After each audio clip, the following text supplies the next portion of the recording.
Hello students, कैसे हैं आप लोग। उम्मीद है अच्छे से होंगे। तो आज हम लोग पढ़ने जा रहे हैं एल्गी के बारे में। एक्चुअली एल्गी के बारे में भी नहीं पढ़ने जा रहे हैं हम लोग। एल्गी के जो तीनों क्लासेस हैं उनमें देखेंगे उनके मेजर पिगमेंट्स कौन कौन से हैं और कौन कौन से एग्जाम्पल्स हैं। इन एग्जाम्पल्स को आसानी से कैसे याद कर सकते हैं, क्योंकि एनसीईआरटी में कई सारे एग्जाम्पल्स दिए हुए हैं ग्रीन एल्गी के और ब्राउन एल्गी और रेड एल्गी के।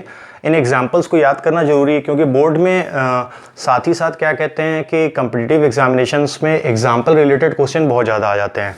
तो इसी के लिए मैंने कुछ यहाँ कोडिंग या कुछ टर्म वाइज मैंने लेटर्स लिखे हैं जिससे आपको आसानी से याद हो जाएगा, बहुत आसानी से याद हो जाएगा। अभी हम लोग देखते हैं कैसे। जैसे अगर ग्रीन एल्गी की बात करें तो ग्रीन एल्गी के एग्जाम्पल्स कौन से हैं, उसके लिए एग्जाम्पल्स मैंने लिखा हुआ है SUVC3। अब SUV क्या है भाई, जैसे हम लोग जानते हैं स्पोर्ट्स यूटिलिटी व्हीकल, मॉडल कौन सा है C3, लेकिन एक्चुअली ये है नहीं।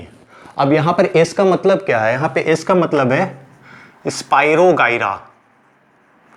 ठीक है, हम लोग जानते हैं ग्रीन फिलामेंटस एल्गी होती है। और U का मतलब क्या है, यहाँ पर U का मतलब है यूलोथ्रिक्स। यूलोथ्रिक्स भी हो सकता है, अल्वा भी हो सकता है। इसी तरह से V का मतलब यहाँ पर क्या है, जो V वाला लेटर दिया हुआ है, V लेटर का मतलब यहाँ पर है वॉल्वॉक्स। और C से तो कॉमन लेटर है, बहुत सारे एल्गी के नेम स्टार्ट होते हैं। जितने मैक्सिमम ग्रीन एल्गी के नेम जो आपको मिलेगा कि वो C लेटर से मिलेंगे। जैसे यहाँ पे एक एग्जांपल ऑलरेडी लिखा हुआ है कारा। इसके अलावा C से एक और अगर लिख सकते हैं तो क्लैमाइडोमोनास, और लिखना चाहें इसके अलावा तो क्लोरेला।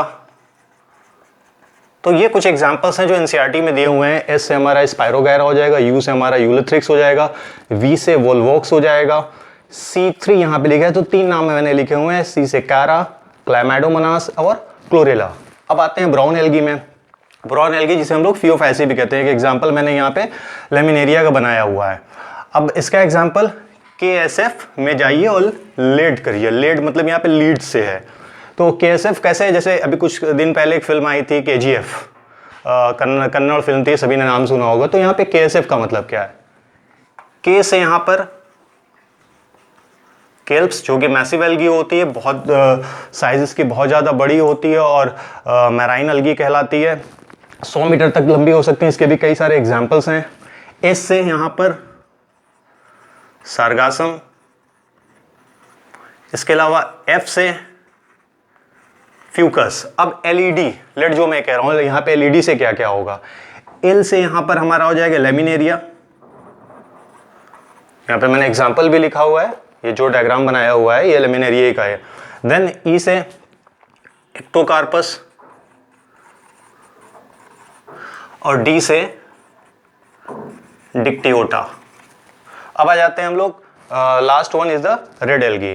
तो रेड एल्गी का एक एग्जांपल मैंने यहाँ पे लिखा हुआ पोरफायरा। कोडिंग इसके लिए अगर आप देखिए कुछ कॉम्बिनेशन टर्म्स देखें तो G2P2 बड़ा आसान है। G2P2 तो G से क्या हो जाएगा, एक G से हो जाएगा ग्रेसिलेरिया, दूसरे G से हो जाएगा जिलीडियम।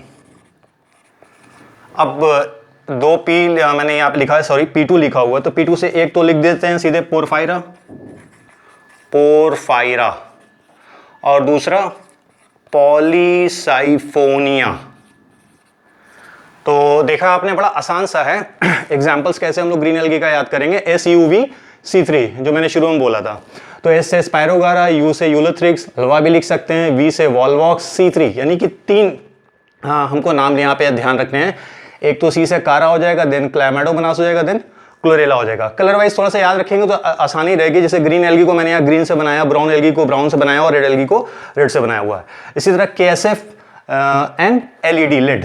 तो K से केल्प्स हो जाएगा, S से सारगासम, F से फ्यूकस, L से लमिनेरिया, E से एक्टोकार्पस, D से डिक्टियोटा। अब लास्ट वन जो हम लोगों ने लिखा हुआ है रेड एल्गी। रेड एल्गी के लिए जो एग्जाम्पल मैंने दिया हुआ था वो G2B2। तो ग्रेसिलेरिया, देन जिलीडियम, पोरफायरा और पॉलीसाइफोनिया। अब आते हैं मेजर पिगमेंट्स। बहुत आसान है इनको याद करना कि कौन कौन से मेजर पिगमेंट्स होते हैं। एक बात याद रखिए, जितने भी फोटोसिंथेटिक ऑर्गेनिज्म है उनमें क्लोरोफिल ए का होना तय है, लगभग तय है। ये यूनिवर्सल या चीफ फोटोसिंथेटिक पिगमेंट है। तो क्लोरोफिल ए सब में पहले लिख दीजिए, क्लोरोफिल ए, देन यहां पर क्लोरोफिल ए, फिर यहां पर भी लिख देते हैं क्लोरोफिल ए। अब ए के बाद क्या आता है भाई, दूसरे पिगमेंट्स कौन कौन से हैं इन सारे में, तो ए के बाद आता है बी, तो ए के बाद बी, बी के बाद क्या आता है भाई सी, और सी के बाद क्या आता है डी। तो ये मेन पिगमेंट्स जो मेजर पिगमेंट्स है क्लोरोफिल ए और बी, ए और सी, ए और डी। ए तो सब में पहले कॉमनली लिख लीजिए, फिर उसके बाद बी सी डी लिख दीजिए, बी सी डी। अब सवाल होता है अदर पिगमेंट्स क्या है जिसकी वजह से ये ब्राउन होती है, जिसकी वजह से ये रेड एल्गी होती है।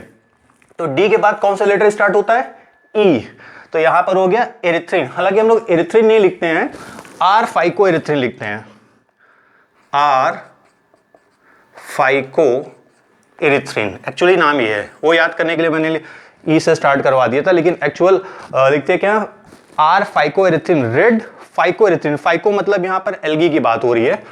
और ई के बाद क्या आता है भाई, एफ, फ्यूकोजेंथिन, जो कि ब्राउन पिगमेंट है, जिसकी वजह से जो एल्गी होती है हमारी वो ब्राउन कलर की होती है। वहीं पर आर फाइको एरिथ्रिन जो होता है रेड कलर का पिगमेंट होता है, बहुत ज्यादा अबंडेंट अमाउंट में पाया जाता है, जिसकी वजह से यहाँ पे कलर क्या होता है, रेड होता है।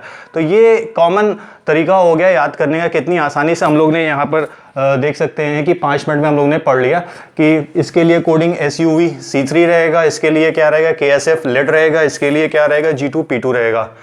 पिगमेंट को कैसे पढ़ना है, पहले ही मैंने बताया कि कॉमन पिगमेंट्स कौन से हैं, क्लोरोफिल ए, जो कि सारे ही फोटोसिंथेटिक ऑर्गेनिज्म में पाए जाते हैं, यानी कि जितने भी प्लांट्स हैं, चाहे वो जिम्नोस्पर्म हो, एंजियोस्पर्म हो, टेडोफाइटा हो, ब्रायोफाइटा हो या एल्गी हो, इवन ब्लू ग्रीन एल्गी, सब में ए तो मिलना ही मिलना है। तो ए सब में पहले लिख दीजिए। अब उसके बाद लेटर आगे बढ़ेगा, ए के बाद क्या आएगा बी, तो ग्रीन में ए और बी, फिर ए के बाद सी और देन ए के बाद डी।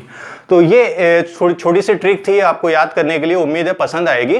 नेक्स्ट क्लासेस में हम लोग अमीनो एसिड्स के बारे में और सेल ऑर्गेनल्स के बारे में भी देखेंगे, किस तरह से आसानी से हम इनको पढ़ सकते हैं, उनसे इंपॉर्टेंट क्वेश्चन कौन कौन से आते हैं और डायरेक्ट क्वेश्चन पूछे जाते हैं बोर्ड में, साथ ही साथ नीट के एग्जामिनेशन में। धन्यवाद।